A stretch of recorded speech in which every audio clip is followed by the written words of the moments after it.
Welcome back to the Game Collection. I am Super Derek, and this is Grandia.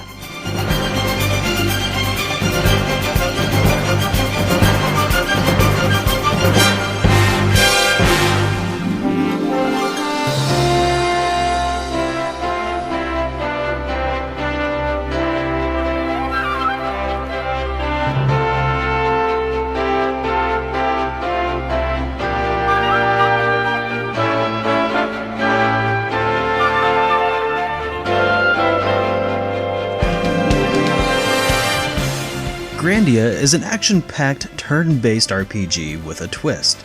It's got an addicting battle system and lovable characters, neither of which will you soon be able to forget.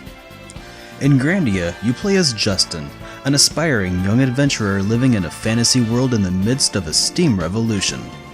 Along with your childhood friend, you set off on a journey to discover the mysteries of an ancient civilization that once harnessed the power of the world. Along the way, your mischief gets you into a lot of trouble, and you make several new friends who help you along the way. Gradually, this epic adventure to the end of the world takes on an even greater purpose as you struggle to save the world from an impending doom. Because Grandia was developed by Game Arts, a lot of the same people who worked on the Lunar series also had a role in Grandia's production. It was originally released in Japan for the Sega Saturn in December of 1997. Despite being released exclusively in Japan, this game was turning heads even in the United States. In June of '99, Grandia was brought over to the Sony PlayStation and finally brought to the United States in September, just a few short weeks after the launch of the Sega Dreamcast, while PAL regions received the game in March of 2000. Despite not having the involvement of Studio Alex in the production of Grandia, this game still manages to feel oddly reminiscent of Lunar in tone, despite looking and playing completely differently. Game Arts really has a knack for creating interesting and lovable characters. Personally, I would have loved to see Grandia been localized by Working Designs, but Sony really managed to do a pretty passable job, though I think some of the voices could have been worked on a little bit more. What are you saying, Lean? I should be the one saying that. Okay, well maybe a lot more in some cases. The overall story of Grandia is large and expansive that explores the concepts of whether the ends justify the means, and what it means to be an adventurer. Where Grandia stands out the most compared to other RPGs of the time is in its battle system. What initially seemed to be foreign and confusing to me turned out to be a welcome take on and an improvement on the concept of an active time battle system. Turn order is determined by the progress bar at the bottom, where monsters and characters race towards the right. Hitting an enemy halts their progress to their next turn, and even more powerful attacks may cause enemies to lose their ground, or even lose their turn if you interrupt their attack. That alone is extremely fun, but the way that magic points are handled in tiers and separate from skill points is really neat too.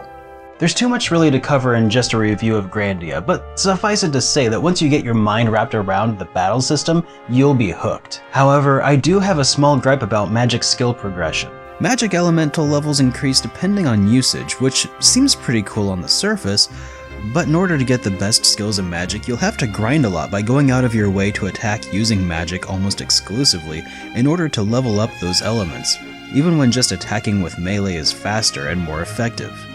Also, since certain healing spells are pretty much required to survive in the game, you may find yourself doing some very odd training at points. When you feel compelled to walk through puddles of acid or into traps just to practice healing yourself, you know that there's going to be some room for improvement. The music in Grandia is just fantastic, and for that we can thank the triumphant return of Noriyuki Iwadare from the Lunar series, who seems to still know exactly what notes to play in exactly what order to tug at my heartstrings at just the right moments. Even just a few hours into the game, as Justin is about to embark on his great journey, this music kicks in and I choke up. It's beautiful. And Grandia looks beautiful too.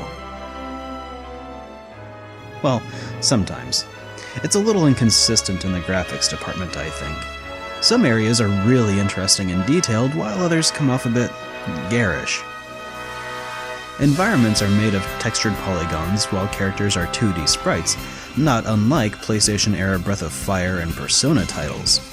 It It was definitely a good choice to go this route with Grandia, because there are already minor frame rate issues in some areas, and adding character models on top of that would probably have made things a lot worse.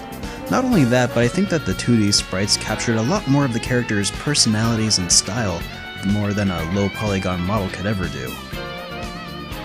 Less than a year after Grandia was released in the United States, a sequel was released in Japan for the Sega Dreamcast, and continued to receive several more entries in the series.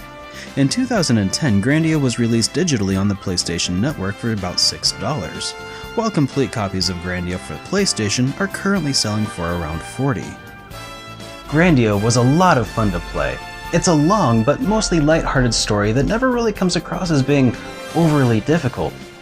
Possessing excellent characters and a very addicting battle system, Grandia has easily found itself a spot in the game collection.